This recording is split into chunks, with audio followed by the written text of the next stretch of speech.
was my father. He started defining me from the age of 5 till I was 14. At the age of 7, that was when the rape started. And he told me the day he raped me, if I tell anybody, he's going to kill me, he's going to kill my mother. So I became a victim of rape from a very tender age. How it all started. My mom is a businesswoman. She goes to the market to buy things that she sells. So one of these days, she went to the market to buy things that she sells. Then he told me to lie down. Put my undies. I refused, and he said he's going to beat me. And he forced himself. He put me down, forced to stay with me, and he raped me. That was the most painful experience of my life.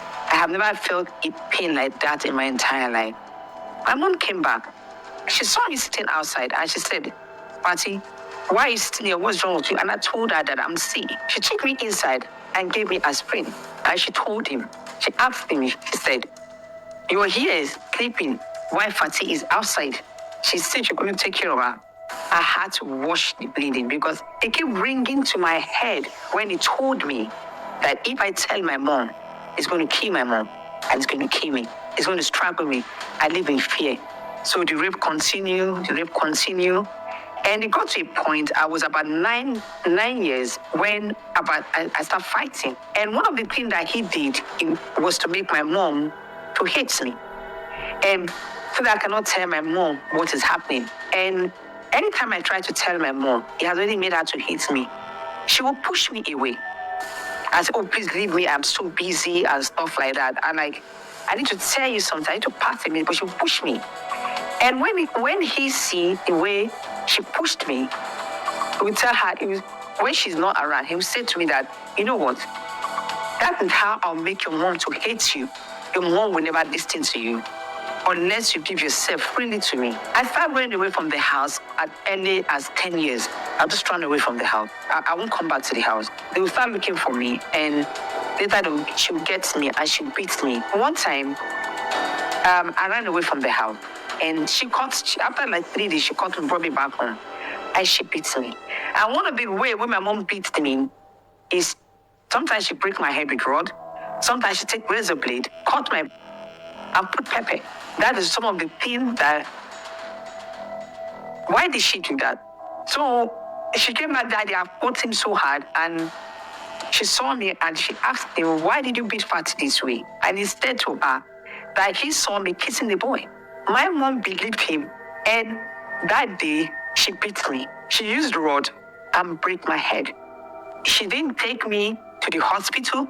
She didn't do nothing. It was neighbors that came, tied the hand, rescued me. That pain, anytime, even when I go to the bathroom, as a woman, I'm trying to clean up, I still remember that pain. I still remember the thing I had to go through in the hand of my mother.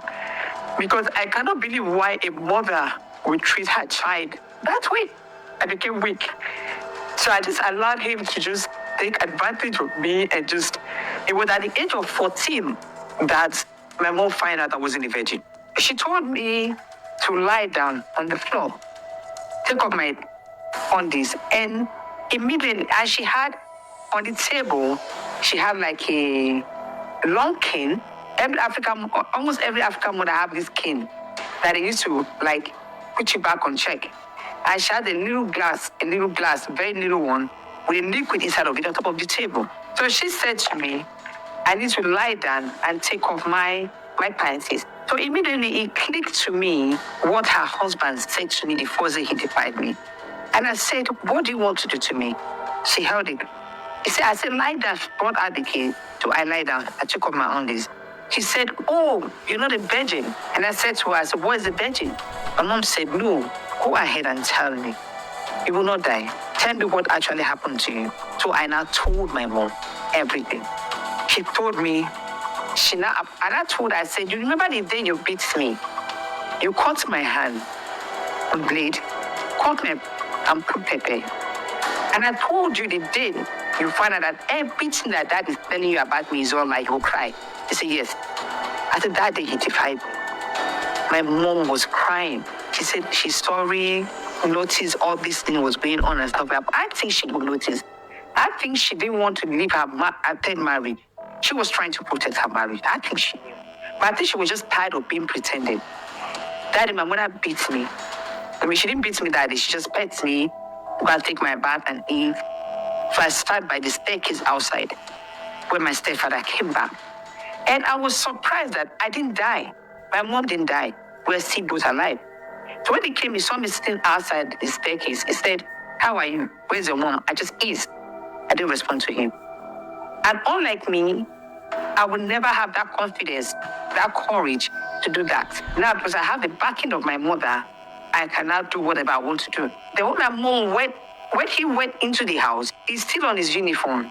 That was when my mom grabbed him and said to him, "So, because Patty is not your daughter, that was why you were raping her." That was the day I found out that he was not my biological father. The name I answered today is his name.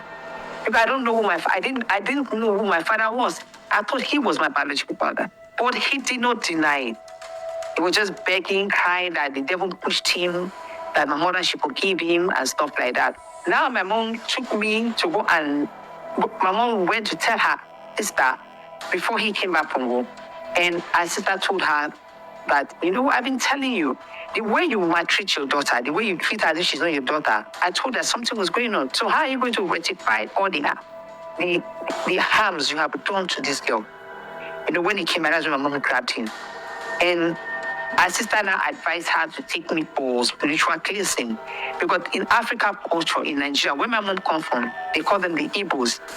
And one thing like that happen, they need to take you for spiritual cleansing. It's a traditional cleansing. And it's supposed to go with the man. So before we went to the village for the cleansing, my mom, her sister told her about a man, a traditional man. They call them the native doctor, traditional man. My mom took me there for cleansing, for me to be cleansed. And they just see what this thing as a taboo, that my mom is going to die, I'm going to die, and it can continue. So the only thing for them to do is to cleanse, take away the barrier, the padlock for me. Her sister now would have taken me somewhere. And she took me there, and to a traditional man, they call him the native doctor in Africa. Then she took me there. What the native doctor told her to go out, and she left me alone inside that house, inside the room with the native doctor. And the native doctor wanted to rape me again. The native doctor wanted to fight me all over again. And I told him, and I said, if you touch me, I will kill you. Then he sent me away. Then outside, then my mom came. He just told my mom, say, bring her back later. That's something you are going to buy. My mom said, okay, no, I'll buy them, I'll bring her back. When we were going, I wasn't myself. My mom wanted to put me into another trauma all over again. So we went back to the house, and I told my mom, I said, you know what? Now she started believing everything I told her. I feel she was under a spell, I don't know. Or she was doing it because of love. But now when I tell her anything, she start believing whatever I tell her. And I told her, I said, she should not please take me to that place anymore, that the man is trying to rape me. And my mom said, oh, I'm sorry for everything I put you through. That why did I tell her?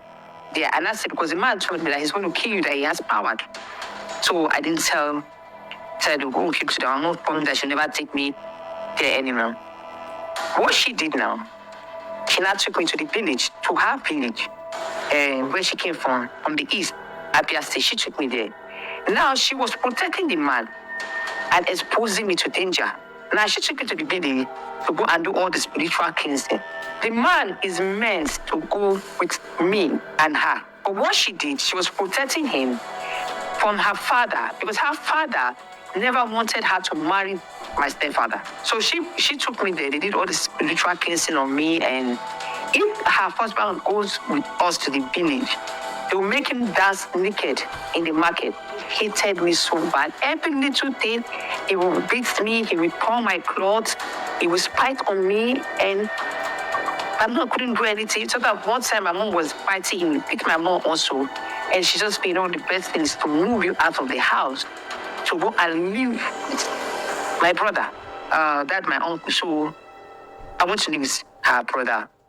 for like a year plus, and I was living with my uncle when my mother cousin, not her biological brother, not my uncle, when her cousin that was working for my uncle wanted to rape me again. And I told him, I said, I will not let you rape me. So our cousin almost raped me the third time in my uncle's house. And I screamed, I shouted, and I called onto my uncle's wife, Auntie, Auntie. She was sleeping in the living in her bedroom. I was sleeping in the living room that night. And she ran out. And she asked me what happened. And I told her, I said, Auntie, Uncle Chinedu is trying to rape me. What my auntie said, she's still alive. What my auntie said, she said, you know what, that is your business, I don't care. She left me and went away. And I told him, I said, I am going to report you to my mother. So he begged me and cried and begged me not to do that. I should please forgive him and stuff like that. But I didn't tell my mom. I started late. 2 years after my mom died. And I have to come back to the house to come and live. I was clocking 16 when my mom died. And one of the things that I did, and in our culture, when your mom died, where my mom come from, you as the first daughter, mostly you have to be in the house. So I have to come back from my uncle's house back to where I was being raped because I need to be there. That night, my mom was still in the mortuary and this man was defiling me. He was defiling me while my mother was still in the mortuary. When my mom found out that I was being raped at the age of 14, that was when she revealed to me that the man, that was when it was revealed to me that the man was not my biological father. So when I came back to the house, my mom was still in the mortuary. The night I came back to the house and I slept in that house, this man, my stepfather, defined. He raped me over again. And he said to me, your mom is no more here to protect you. That if you don't allow me get my way with you, I'm going to kill your siblings and kill you the way I killed your mother. And I was scared. Before we buried my mom, she was still in the mortuary. I became a slave all over for him. When he go out, it became worse. Now he defied me everything. Later, I was rescued by a pastor. When he heard my story and he rescued me and sent me back to school, I went back to the university and I became a graduate. Everybody know my story. Even before I wrote a book, people know my story. But at the end of the day, everybody stigmatized me. Everybody just avoided me. They called me all sorts of names. And so 2016, I went to America. With my friend, I went for her movie premiere in Orlando. So I had to go for a movie premiere. The name of the movie is Benevolence. And there was another actress also that had a movie premiere on that day. And that movie had to do with malaria and rape. But when it was time for question and answer, I noticed that our parents, even African parents in America, don't want to talk about rape. So we're in this place with my friend Doris, movie premiere, The Benevolence. And another movie came on about that girl. And that movie, her father raped her. And she had a child. And whereby the child died of malaria. It was time for question and answer. Our parents in Nigeria that were there don't want to talk about rape. They were all talking about malaria. And I was pale. I felt so broken. I felt so bad that nobody is talking about rape here. Everybody's talking about malaria. Then when I raised my hand, and it was at 3 marks. That was when I raised my hand. Then the owner of the 3 marks, his name is Uncle Timothy. And I told them to give me the mic. They gave me the mic. And I told him, and I said, you know what, this movie is not all about malaria. This movie is also about rape. People are not talking about rape, they are talking about malaria. And I said, no, you keep talking about malaria, no rape. Look at me, I'm a victim of rape. From a very tender age, I was raped, I was beaten, I was traumatized, I was stigmatized. I was caught with. I still have that scar. Now, you're not talking about it, you're talking about malaria. That was with an American professor. His name is Raphael Jackson. He was at that movie on that day in America. He told me, he said, after the whole thing is done, he said, you need to write a book about your life. You need to write it. I said, I am not going to do it.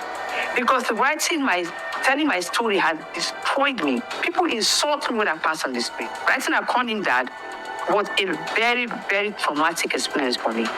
I didn't want to do it, but with God's grace and with his support, I was able to write Then I came back to Nigeria. I opened a foundation, a non-governmental foundation, whereby I started doing rescuing children that has been raped, that has been physically abused. Here I don't go to school through my foundation. What I do is just to help them and make them have a life. Just this once, a girl was killed, raped by a guy that said, "I like you." She said, "No, I don't want to date you." She was killed. The rate of rape in Nigeria is high, but they cover up. In Nigeria, here, no child is safe. You find out that a lot of pastors defy children. Teachers these days defy children, rape children. Doctors are being arrested and rape children in Nigeria. So no child is safe in school, in church, in the mosque, anywhere. Because there's always one monster that always take advantage of little children, that rape children. If you get that person arrested, if it's not the police, you get him arrested. Don't forget that person that accomplice, that suspect have a family. What happened at the end of the day? Your life is in danger. But what did you do? You've already gone to arrest somebody that have a family. They will come after you. One of the things that I keep telling victims in Nigeria, as a victim of rape, one of the things, I don't see myself anymore as a rape victim. I see myself as a survivor. Because I've been through hell and back. I know what pain is. And one of the things I keep telling victims is that